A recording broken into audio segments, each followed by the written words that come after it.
Olá, pessoal, tudo bem com vocês? Meu nome é Márcia, sou professora de língua portuguesa e redação.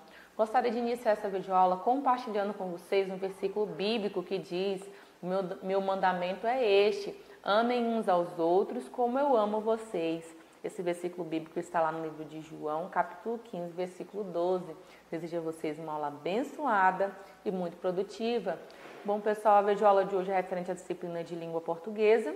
O conteúdo a ser estudado é sobre pontuação 2, emprego da vírgula, tá? O objetivo principal é que vocês consigam empregar corretamente a vírgula no decorrer de suas produções, ok? Bom, nós temos aí a vírgula, ela tem diversos usos, né? O mais comum é colaborar para separar e organizar elementos, né? Então, a vírgula ela pode separar os nomes de lugar dos elementos que compõem as datas. Então, vocês costumam fazer muito isso, né? Quando vocês estão preenchendo o cabeçalho para responder alguma atividade, né? O cabeçalho da escola, então você vem lá, coloca Centro Educacional Gênesis, aí palmas, aí vírgula, dia tal, tal, tal, né? Por exemplo, palmas, vírgula, 2 de julho de 2020, né? Tem um exemplo aí. E também nós temos, por exemplo, Recife, vírgula, 22 de abril de 2018. Então, uma das funções da vírgula, tá? É separar os nomes de lugar dos elementos que compõem as datas. Então, eu coloco o nome do lugar, o nome da cidade, aí coloco a vírgula e em seguida eu venho aí com a data, ok? A outra forma de empregar a vírgula, né? A vírgula ela pode ser empregada também para separar elementos que compõem um endereço, tá? Então eu venho aí, Rua 15 de Novembro, vírgula, 234, vírgula, 13º andar, tá? Então você coloca geralmente um endereço, né, da sua casa, ou qualquer endereço, para separar aí o nome da rua, do número da casa, por exemplo, né? No caso, quem mora em apartamento, 13º andar. Quem não mora, aí muitas das vezes indica a quadra, né? O lote. E todos esses elementos aí, eles são separados, né? Por vírgula, tá? Temos também que a vírgula também ela é empregada para separar elementos de enumeração. Então, quando eu quero enumerar algo, eu utilizo vírgulas, tá? Ou essa enumeração ela pode ser enumeração de palavras, expressões ou até mesmo de orações, tá? Então, eu tenho um exemplo aí. Tudo era arrastado pelas águas. Carros, vírgula, caixas, vírgula, árvores, vírgula, móveis, tá? Então, carros, caixas, árvores, móveis. Tem uma enumeração de coisas aí que era arrastado pelas águas, tá? Que diz um pouquinho a respeito desse tudo aí, né? Alguns elementos desse tudo. Tudo era arrastado pelas águas. Exemplos, né? Então, vamos enumerar algumas coisas. Carros, caixas, árvores, móveis, tá? Mesma coisa, outra forma de enumerar, por exemplo, você vai, né? Fui à feira e comprei. Aí eu venho 2 pontos. Maçã, vírgula, banana, vírgula, couve, vírgula, tangerina, vírgula, né? E assim por diante, tá? Então, toda vez que eu quiser enumerar, né, algo, né, eu devo utilizar a vírgula para separar esses elementos aí, tá? Também, a vírgula também é utilizada para separar o vocativo do restante da frase. O que seria o vocativo? O vocativo é um chamamento, tá? Geralmente, o vocativo, ele não tem uma relação com os elementos que compõem a frase ou a oração, tá? Ele é um termo separado da frase, tá? Ou da oração. Ele é um chamamento. Então, por exemplo, um exemplo que eu tenho aí é: Felipe, telefone para você. Então, eu estou chamando Felipe, né? Como é um chamamento, não é um elemento de dentro da oração, é um termo à parte, né? Fora da minha oração aí, então eu coloco uma vírgula, né, ou da minha frase, eu coloco uma vírgula para separar esse chamamento do restante ou da oração, né, ou da frase nominal, tá? Então eu tenho aí, Felipe, telefone para você, tá? O outro exemplo que eu tenho, não volte de madrugada, meu amor, é muito perigoso. Então a pessoa está direcionando a outra, né, a outra pessoa, e com isso ela faz um chamamento. Esse chamamento é chamado de vocativo, tá?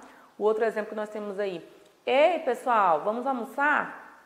Né? Então, vamos supor que você está ali com um grupo de amigos, de repente você vai na cozinha e volta, né? E lá na cozinha, a cozinheira já avisou que a comida está pronta.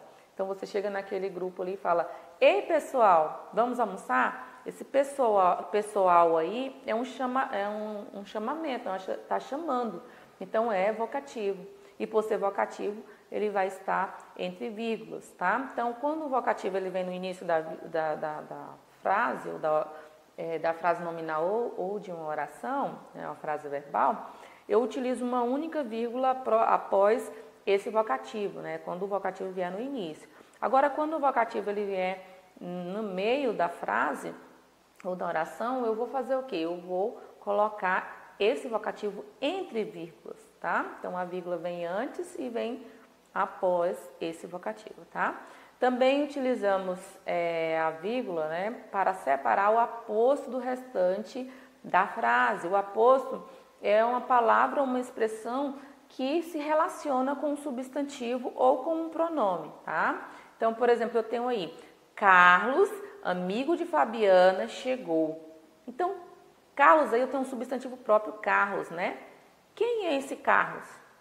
Eu tenho aí um aposto explicando quem é esse Carlos aí. Tem uma relação aí com o substantivo. Carlos é quem? É o amigo de Fabiana, tá? Então, esse aposto aí que tem uma relação com o substantivo Carlos aí, né? Que está falando de quem se trata, esse substantivo está explicando a respeito desse substantivo aí. Esse termo aí, ele é chamado de aposto. E por haver uma relação desse aposto com o Carlos aí, esse aposto ele vai vir entre vírgula também, tá? A vírgula também pode ser usada para marcar a inversão ou intercalação de termos da oração construída fora da ordem direta. Então, nós temos a oração, né, na ordem direta. Na ordem direta, os elementos, os termos da oração são colocados dessa forma aí, ó. Estudantes fazem manifestação pela paz no Rio de Janeiro. Então, eu tenho aí estudantes, né? Estudantes aí é o sujeito. Aí depois eu venho, todo o restante da minha oração aí é classificado como predicado, tá? E dentro desse predicado eu tenho o verbo e tenho os complementos aí, tá? Então, quando a oração ela vier sujeito, verbo, complementos, ou seja, sujeito e predicado, tá? Nessa ordem aí, em que o sujeito, aí depois vem o verbo, depois vem o complemento, né, que é o restante do predicado, né? Então, eu tenho sujeito, verbo, complementos. Quando a frase, né, a oração vier nessa ordem aí, eu digo que essa oração, ela está na ordem direta, tá? Então, quando esses termos eles vierem nessa sequência, sujeito, verbo, complementos, então eu digo que essa oração, ela está na ordem direta, tá? E para compreender um pouquinho mais a respeito dessa questão de quando usar a vírgula ou não, vocês têm que ter essa noção de ordem direta e inversa. Como eu acabei de explicar para vocês sobre a ordem direta, vamos ver um pouquinho sobre a ordem inversa, tá? Antes, vocês podem ver que na ordem direta não há vírgula entre sujeito e verbo. Então, na ordem direta não há vírgula, tá? Até para a questão de vocês, quando vocês forem elaborar e criar uma frase, né, ou produzir um texto, vocês sempre tenham isso em mente, que entre sujeito e verbo não se coloca vírgula, exceto, ou seja, só haverá vírgula se entre o sujeito e o verbo for intercalado outro termo, tá? Como assim, professora? Muito simples. Se eu tenho um sujeito e entre o sujeito e o verbo eu tenho um termo explicativo. Se houver um termo explicativo, né, para o sujeito, né, então eu tenho um termo ali que está fazendo uma explicação referente ao sujeito. E esse termo explicativo ele vier entre o sujeito e o verbo, eu tenho que colocar esse termo explicativo entre vírgulas, tá? Então, na ordem direta, só irá haver vírgula se entre o sujeito e o verbo houver um termo explicativo, tá? Olha, vamos ver aí o exemplo que nós temos aí, ó. Estudantes motivados por uma tragédia trazem manifestação pela paz no Rio de Janeiro. Então, quem são esses estudantes aí? Eu tenho um termo explicativo dizendo quem são esses estudantes aí. Que estudantes são esses? São estudantes motivados por uma tragédia, tá? Então, eu tenho o sujeito, eu tenho um termo explicativo, depois que vem o verbo e o complemento, tá? Então, quando ocorrer de haver um termo explicativo entre o sujeito e o verbo, então eu utilizo vírgula aí, tá? Vem a vírgula após o sujeito e antes do verbo, tá? Ou seja, o termo explicativo ele vai vir entre vírgulas, tá? Então só irá ocorrer a questão da aplicação da vírgula em frases, né, ou orações que estiverem em ordem diretas, só quando houver um termo explicativo entre o sujeito, tá, e o verbo. Se não houver esse termo explicativo entre o sujeito e o verbo, então não há vírgula em frases, né, que estejam na ordem direta, ok? Temos também aí, né, que qualquer alteração, né, na ordem direta dos termos, ou seja, sujeito, verbo, complemento, qualquer alteração produz uma frase que estará na ordem inversa ou indireta. Então, qualquer alteração, se por acaso no decorrer da produção aí você colocar o complemento primeiro, tá? Ou o verbo primeiro e o sujeito vier depois, né? Ou seja, se houver alteração nessa ordem sujeito, verbo e complemento, né? O que vai ocorrer? Essa frase já não estará, havendo essa alteração, essa frase não estará mais na ordem direta. Ela vai passar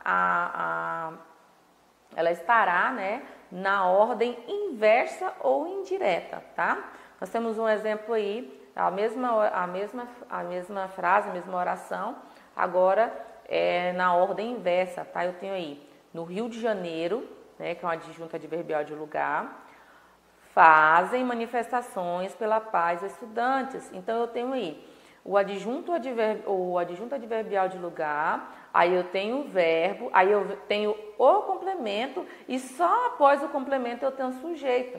Então, a ordem direta da frase aí, ela foi totalmente alterada. E quando ocorre essa alteração, eu digo que essa frase, né, essa oração, ela está na ordem inversa ou indireta. E nesse caso, né, quando a frase ela está na ordem inversa ou indireta, essa frase ou essa oração, essa frase nominal ou essa oração, nessa frase, nessa oração, deve se aplicar, né, empregar o uso da vírgula, empregar a vírgula, tá? Então eu tenho aí, no Rio de Janeiro, vírgula, fazem manifestação para paz estudantes, tá?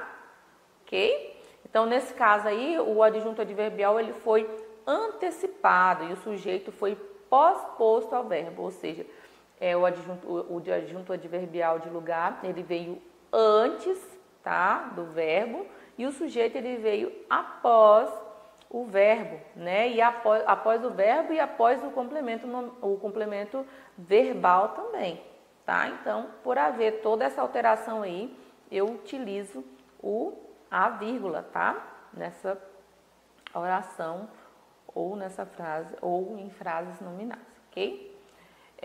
Eu tenho aí, nessa construção aí abaixo dessa oração, o adjunto adverbial ele foi intercalado entre o sujeito e o verbo. Eu tenho aí, estudantes no Rio de Janeiro fazem manifestação pela paz. Então, houve aí também um deslocamento até do adjunto adverbial. Frase verbal ou oração, ela está na ordem inversa, portanto, eu devo colocar esse adjunto adverbial de lugar aí entre vírgula também, tá? Pessoal, bom, esse é o conteúdo a respeito do uso das vírgulas, tá? E para fixar o conteúdo, né, ampliar o conhecimento de vocês um pouquinho mais, eu quero que vocês respondam aí as atividades das páginas 156 e 157, tá bom? Qualquer coisa eu estarei no WhatsApp, né, no grupo do WhatsApp ou então na plataforma, tá bom? Obrigada, até a próxima aula, que Deus abençoe vocês grandemente.